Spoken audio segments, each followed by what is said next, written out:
Good. Okay. Is that better? Mhm. Okay. I feel like most real shit comes with a disclaimer. Don't be mad. Where's Jasmine at? Yeah, don't be mad. This ain't everybody. Actually, I don't think it's anyone here. Okay. I hope not. Okay. This is called A Nigga Who Knows Alliteration.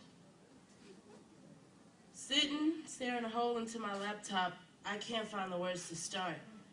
I don't know what to say, even though this is due Thursday. The way my mind is racing and jumping, I realize that perhaps it's hard to write because I can't condense my thoughts into a pretty little format.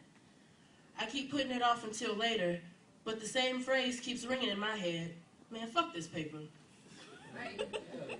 The reason I haven't started is because it's not where my heart is. I begin to think if school is made rigorous on purpose, to separate the future CEOs from the ones like me who wonder why in the hell they didn't join the circus.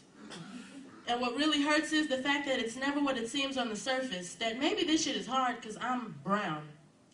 That perhaps I have been pegged into this pigeonhole and that my predicament prior to college has polluted any possibilities of prosperity, and all plausible explanations point to my pigmentation.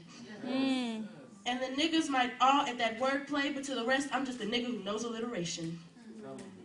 I'm starting to think I have educational complications because all textbooks have been equipped to fit the white people of the nation. Perhaps Hawthorne has only borne me, but the complaints of the black one don't outweigh the majority, to which I have 2 scarlet letters, F-U. And who do your lesson plans really rescue? Because if you conveniently put down your data and your test tube and walk the mile in my real world, you'd be upset too. My experiences cannot fit into your little textbook, so don't bother making it bigger. Because even though the new edition has more in it, there still ain't no room for a nigga. Your bullshit statistics and fine literature are inescapable, yet we still see it even though it's clearly unrelatable. And it's hard to conceive, but perhaps someone somewhere don't want me to succeed. And honestly, even though I think it was planned for us to be disenfranchised, they'd still be damn surprised at what was going on in front of their eyes if they ever stepped foot into the hood, but I doubt they'd get that far.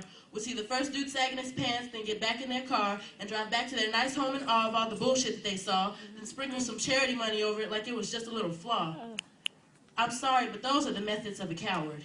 Putting a Band-Aid on a broken leg is like giving deodorant to a homeless man who hasn't showered. Don't make much of a difference, do it? So put down your money, honey, and don't look at me like I'm just another funny dummy. And don't bother analyzing black people in your thesis, adding why you think we're in shambles and pieces, because honestly, the most you've seen blacks is when you're sitting on the bleachers. And don't bother being a teacher if you're going to be half-hearted, disappointed in these kids, but never questioning where it started. So don't act surprised about gang violence on the news, then turn around and look at the black boy in your class like you're confused. But what's really fucked up is you wouldn't question if he was preparing your food.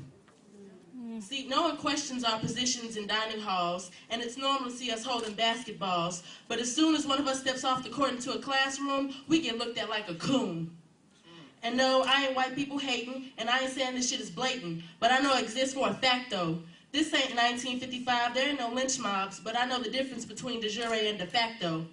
It doesn't make any sense. And if you don't think it exists, then take a look at Northwestern and tell me why we only represent 5%. We ain't gotta occupy Wall Street to recognize the elite and who they trying to defeat. So I think you understand why I can't write this paper. I got other shit on my mind. Shit that can't be squeezed into 12 font times. These are things that cannot fit within 1-inch margins. However, you are allowed to quote me on this next time you write a thesis. No need to thank me for my consideration. But when you're doing your bibliography, just put it on the works cited as real shit by a nigga who knows alliteration.